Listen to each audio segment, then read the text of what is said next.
This is Sway. Sway. Sway. Sway. In the morning. In the morning. In the morning. Don't shake your body. Wake your fuck ass up. Ladies and gentlemen,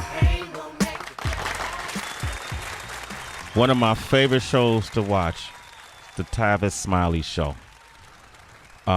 Reason being, this is a well respected, critically acclaimed journalist, talk show host, author, thinking man.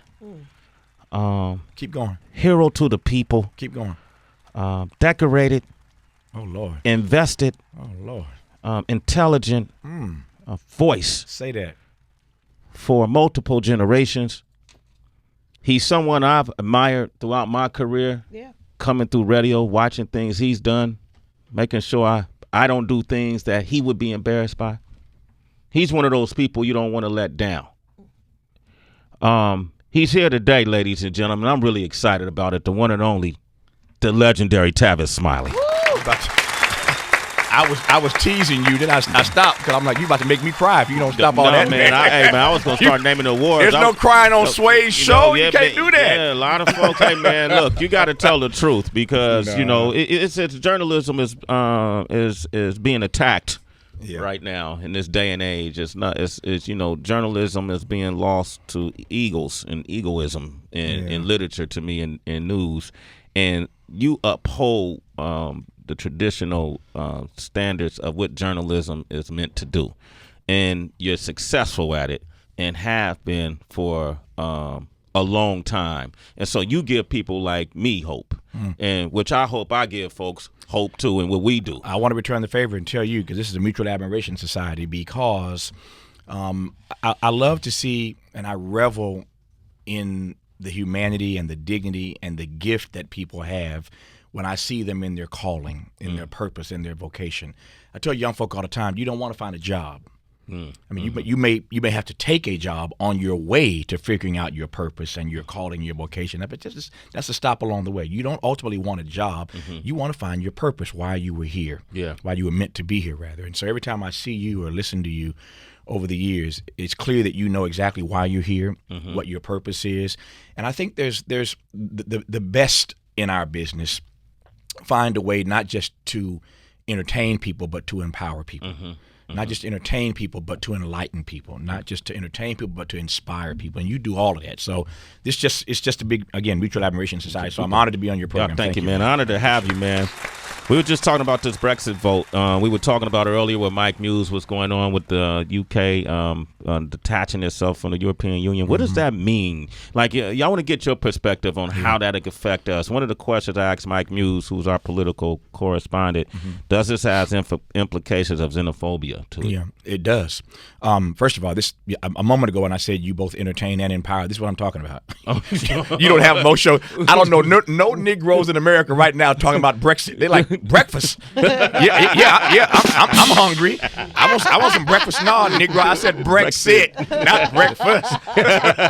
So, speaking of which, I am kind of hungry, man. But anyway, no, it's a serious issue because the first thing I thought when I woke up this morning, and I went to bed last night, I saw it starting to lean toward leave versus remain. And I was just in London a couple of weeks ago, and I could sense then that something funky might happen. Yeah. But the first thing I thought, Sway, was that if it happened there, it can happen here. History is replete with examples. I can give you a litany of examples of where fear-mongering works. And everybody knows that fear-mongering works. And that's what happened. David Cameron, made a real right turn, a political right turn last year, and basically threw refugees under the bus, threw immigrants under the bus, and he thought that fear-mongering was going to help him ultimately win his campaign. He was pushing, of course, to remain. But when you start playing to the worst in people, when you start playing to the worst of our fears and of our anxieties, when you're not running a campaign that is aspirational, that fear can be unsettling. And so the first thing I thought was that Donald Trump is emboldened by this. Yeah. Because the same thing that happened in the UK is the same strategy that he's running here. That whole notion of make America great again, my first question always is, when was America great? What period you talking about? Yeah. I mean, it's important. If you want to make America great again, let me know what period you were talking about where we were great. So then as black folk, we can assess whether or not that's a period we want to go back to. Yeah. Was it great for us? Exactly. What you talking the 60s? You talking the 30s? You talking what, when are you talking? Yeah. So that my greatest fear is that this race, let me be very clear, do not be fooled by all these polls right now that show that people hate Donald Trump. His negatives are going through the roof. Those numbers may be real at the moment, but this race is going to tighten up. It's going to tighten up. It's going to tighten up, and when we get to the end, I don't know how close this thing is going to be. I just know that fear works, and what happened with the Brexit vote, and for those who don't know what Brexit is, obviously we're talking about the UK just decided to, the UK, Britain, England just decided to leave the EU. And we live in a world, the European Union. Yeah. We live in a world that is more collaborative now than ever before. We all know we live in a global world. How is it in a global world you going to isolate yourself on an island unto yourself? Yeah. It just doesn't make any sense any way you look at it. But that's what happens when you start playing to people's fears. Man, Tavis Smiley, ladies and gentlemen.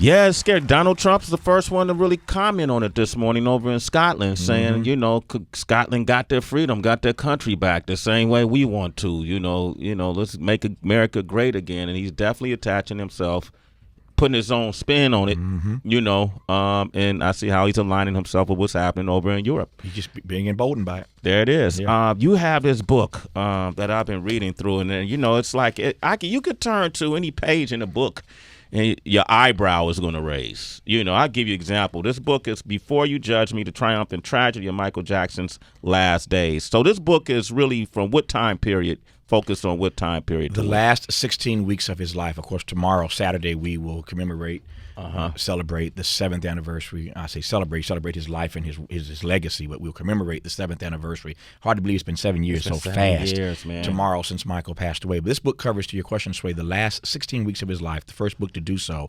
And that 16-week period references the moment that speaking of London, he's in London making the announcement that this is it. I'm coming back one more time. This is it. 10 shows initially announced at the O2, but I'm coming back one more time. This is it. 16 weeks later, he's dead. And as a fan, I want to know what happened. What happened? 16 weeks ago, you told me you were coming back one more time. And I was so excited about that I got on the phone because I knew everybody's going to be calling Mike trying to get tickets. Yeah. So I backdoored my way in. I called his mama. I'm from Indiana. Michael's from Indiana. Yeah. The Indiana roots, I know the family, so I called his mama, got to hook up on my tickets. So I had my tickets. I had my plane tickets. I had my hotel reservation. I was on my way to London. Yeah. When the news comes that he's died, I'm gobsmacked. I can't believe this is happening. And so as a fan, I want to know what did happen. Yeah. So what happened? I tell you the rumors we heard. Sure. Okay. Sure. He did this deal with AEG. AEG. Right. For 10 shows initially. For 10 shows that climbed to 50. Now, how did that because we didn't even know if Mike had 10 shows in him. Greed. There's your answer. Okay. Michael surely made bad choices and bad decisions. Michael surely had any number of self-inflicted wounds over the course of his life, and that just means he's human. Yeah. Like all the rest of us in this studio and all the people listening right now. I say all the time that some of us is not the sum of us. Okay, break that down. The SOME of us is not the SUM of us. And none of us in this studio or listening today wants to be judged by the SOME. I done made some major screw-ups in my life, and I don't ever want my family, my friends, or my God to judge me by the SOME. I want my life to be judged by the sum, the SUM, of what I've tried to do. And when you judge Michael by the SOME, then that's not fair because he made mistakes and had bad decisions like all the rest of us. Yeah. So this book is about trying to get back to his humanity. I think sometimes we get so caught up. We talk about icons. We get so caught up, Sway, in their iconography that we can't find a way into their humanity. And so in the last 16 weeks, Michael surely makes mistakes, but that cocktail, for example, of propofol at night to go to sleep and Demerol by day for the pain, your body can't take but so much of that. You can't do that every day. And Michael was doing too much of that. But at the same time, I say greed killed him because while he made some bad choices, everybody wanted to get their hooks into him. Yeah. And you're right. We didn't know that Michael had 10 shows in him. But when AEG and everybody else saw he was going to do this, they started clawing at this brother. Yeah. And you go from 10 shows to 20 shows to 30 shows to 40 shows to 50 shows. Michael was so non-confrontational, he didn't want to deal with it. So in that 16-week period, this Negro literally had 5 different managers. Yeah. He was hiring managers to fire managers because he didn't know how he got into this. He didn't want to deal with it. So he had 5 different managers on the record in the last 16 weeks. On one day, true story, on one day, it's in the text, there were 3 different press releases put out by 3 different managers on the same day claiming to represent Michael Jackson. Wow. How do you have three different statements from 3 different people all claiming to be your manager on the same day? Yeah. It was just a lot of stuff going on. His father, Joe, was trying to convince him to get out of the AEG deal and do a reunion tour with his brothers. His father's argument was, you ain't got to do as many shows and you'll make more money. So his father's pressuring him. AEG is pressuring him. He's trying to do the rehearsals. He's taking this cocktail. The creditors are coming at him.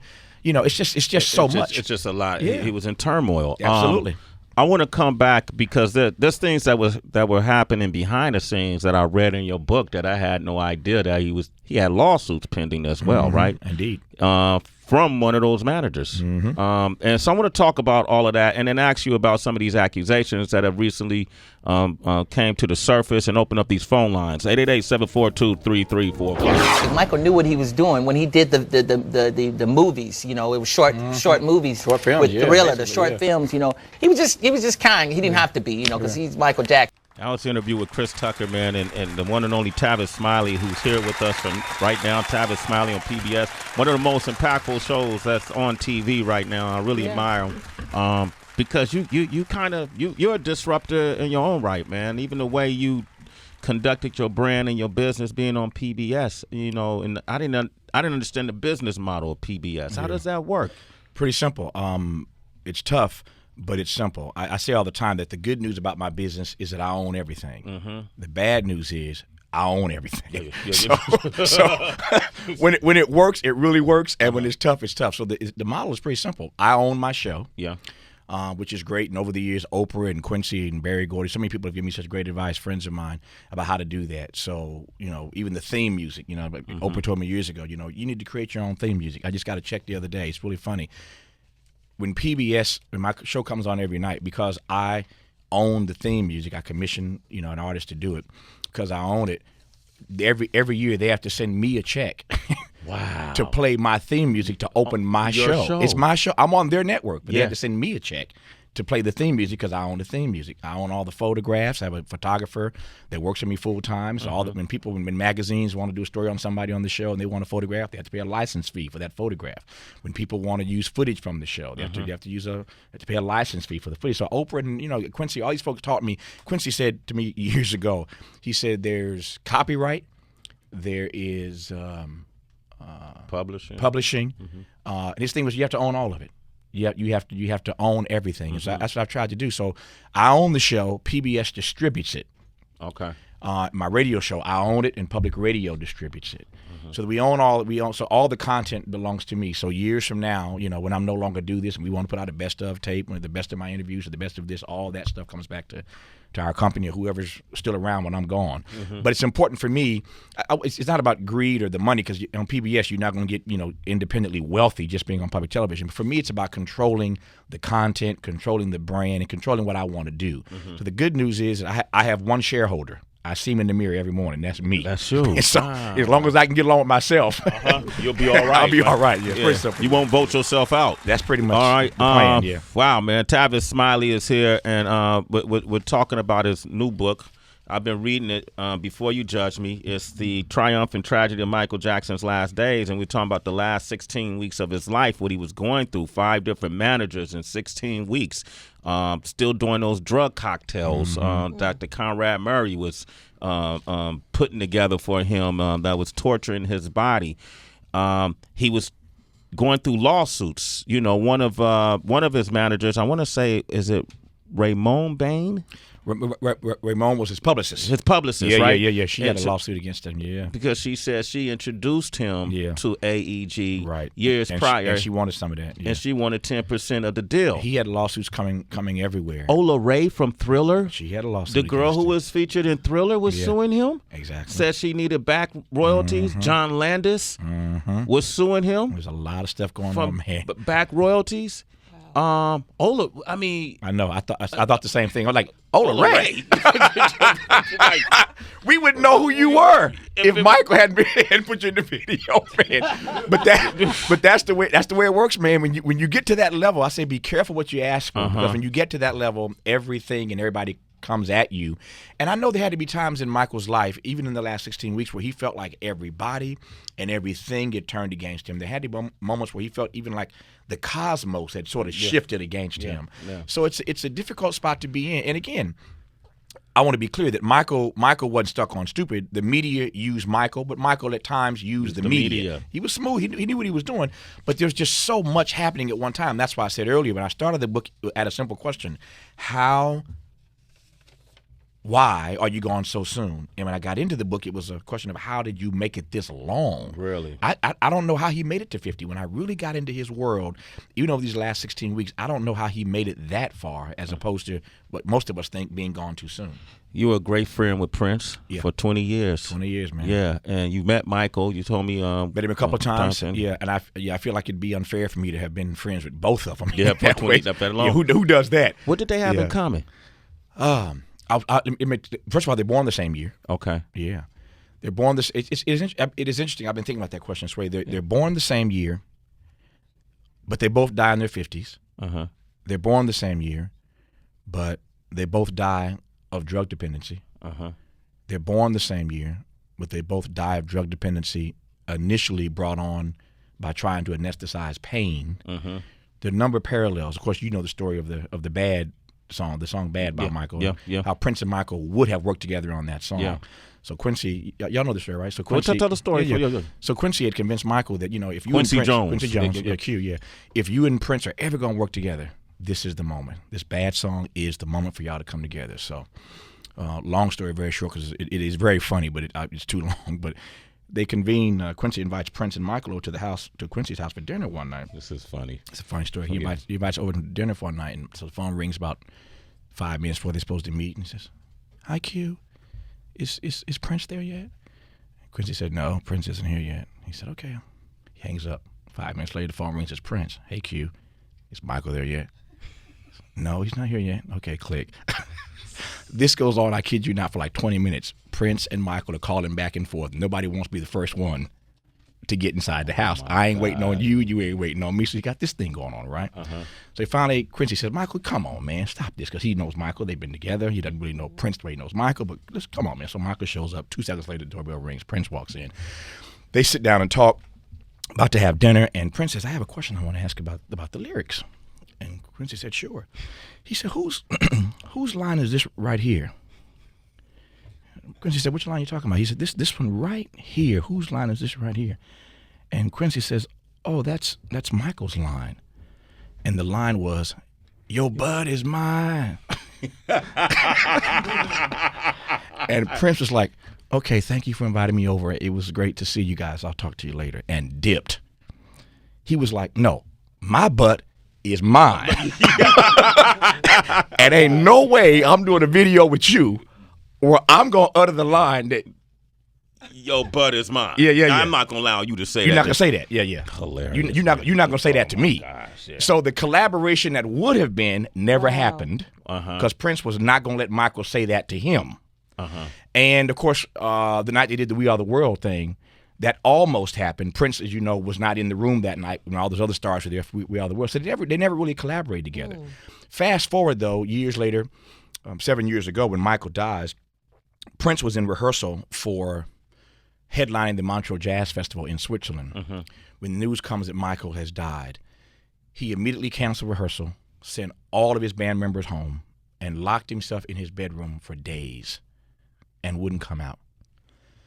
When he finally emerges, they do a couple more rehearsals. He calls me to say, "What you're doing this summer?" We talk. I'm headlining Montreux. You want to come? I said, sure. I pack up my bags. I go to Montreux. I go to Switzerland with Prince. He kills the show in Montreux. And about 1:30 in the morning, we stopped by a little after party. We stayed there for about a half hour or so. About 2 o'clock in the morning, we're back to his hotel. He's staying in the presidential suite. Of course, where else would Prince stay? Presidential suite, top floor of this hotel with Sway that has French doors, I'll never forget it, that open out to the rooftop of the hotel. We walk out there about 2-something in the morning, and we sat on the rooftop of that hotel looking at the Swiss Alps until the sun came up, and all Prince talked about for hours was Michael Jackson. Wow. And it was so surreal because in this moment where these two guys had been so linked in history, back in the day, either you with Prince or you with Michael. Exactly. But to sit there and just, I don't know if I said 10 words that night, but Prince just had to get it out of his system. And he sat and he talked and he talked. And in that moment, again, it was so surreal to hear him talking for hours about his respect for Michael's genius, for Michael's gift, for Michael's showmanship. And I will never forget as long as I live, just sitting there and just listening. And it was just like one of those moments where I said, you know what, I want to hold on to this. Yeah. I want to hold on to this. And I just sat and just took it all in. But to hear him express his appreciation for what Michael meant. And again, I think when you've been linked that way with somebody musically and historically, you start to think about your own mortality. You start to think about the dance that you will have to do eventually with your own mortality. Yeah. And to be a witness to that conversation was just a moment I won't ever forget. Tavis Smiley, ladies and gentlemen. Wow, before you judge me, the triumph and tragedy of Michael Jackson's last days. Man, I was going to ask you and I talked about this the other day, all the accusations that recently came up about what the Santa Barbara Police Department supposedly found in Michael's home. Right. The child pornography and books with pictures of naked kids, and so we're told, and these sex medicines and all of these different things, and his estate has since released a statement saying that this is basically blasphemous and untrue. What do you make of that, and why is this happening now? Because this is something we haven't heard up until now. So a few things. Number one, none of this stuff is new. The jury saw some of this stuff when the trial went down. And whatever the jury saw, they still acquitted Michael Jackson. Number one. So this is not new stuff to begin with. And the jury had it say so, and they still, again, acquitted him. Number two, it troubles me, not just troubles me, it angers me, quite frankly, when people do this. It's a smear campaign. Let me be clear about this. It's a smear campaign because Michael is not here to defend himself. I'm starting to feel the same kind of anger about people trying to frame this Prince thing. Prince is not here to defend himself.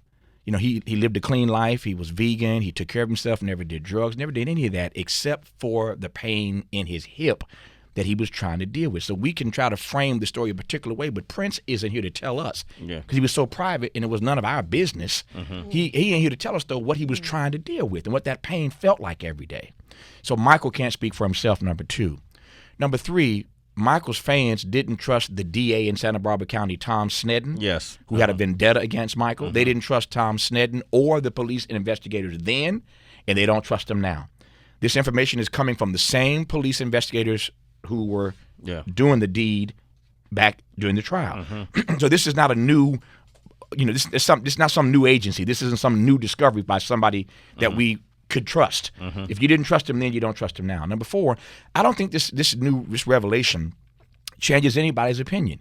If you don't think Michael did it then, you don't think he did it now. And if you do think he did it then, you still think he did it now. So it doesn't change anything. And finally, you will never, ever convince me that this stuff just magically and mysteriously drops out of nowhere as we're about to commemorate the 7th anniversary of his death. This stuff is timed. There's a reason why they're doing this. So again, I say what I said earlier, that some of us is not the sum of us. Michael was not perfect. I hope, let me just be very clear about this. I hope ain't nobody breaking into my closet right now in Los Angeles while I'm in your studio here in New York. Because you got some stuff. Hello, everybody got some stuff they don't want nobody to know about. That's true. What can I tell you? Man. Tavis Smiley, man, you got to come back. I'd be happy to. You got to come back. Citizens, there's a lot of people on the phone lines, but I apologize for hogging this time. But you can hit them up directly on his social media. At Tavis Smiley. At Twitter, Tavis Smiley. So I see Kevin in Dallas, Aaron in Wisconsin, Mike in South Carolina, Bruce in Chicago, Gerald in Memphis, Timo in Los Angeles, Jay in Miami. Ryan in Indianapolis. Hit up Tavis. Damn, you all over the country. Yeah. They chiming in. Hit him up directly on his social media and ask him whatever you want. But be sure to pick up the book Before You Judge Me: The Triumph and Tragedy of Michael Jackson's Last Days. Thank you, Tavis. Love you all. Thank you, everybody, for having me in. We're gonna have True Life coming by a little later. President of Showtime Sports, Steven Espinoza, is gonna be here. But right now, man, we got our guest DJ. What's up with you, man? Steve Wonder. What up, man? What's good? How you doing, brother? I'm good. Happy to be here. How long you been DJing now? I don't know, 100 years. 100 years, so you should be good as a mother, right? Tell us a little history about yourself. From LA, been DJing probably 20 years. Do remixes, mixtapes, the whole plethora of what a DJ should do. Yeah. Okay. You know. And plus you from the West Coast, where yeah. the typically the best Not just DJs pose on reside. Instagram, Yeah, like man. get That's on the right. decks, be You know, creative. you dug in the crates in your days. Yes. It wasn't just Serato, right? Yes, you had to. Did you rock with the Beat Junkies or any of some of the LA crews? I'm big fans of theirs. Okay. From Scratch Pickles, X-Men. Okay. DJ Premier, that's where it all started. Okay, so we should be thoroughly entertained. Give out your social media because I want the citizens to hit you up and tell you what they think of your mix. Steve Wonder on Instagram, STEVE1DER, and DJ Steve Wonder on Instagram. Yeah, you got that real sultry, soft, sexy thing going, man. Hey, man, it's your DJ right here. It's too early. Let's do it, man. Sway in the Morning, Shade 45, the one and only DJ Steve Wonder. It's Sway in the morning, only On Shade 45.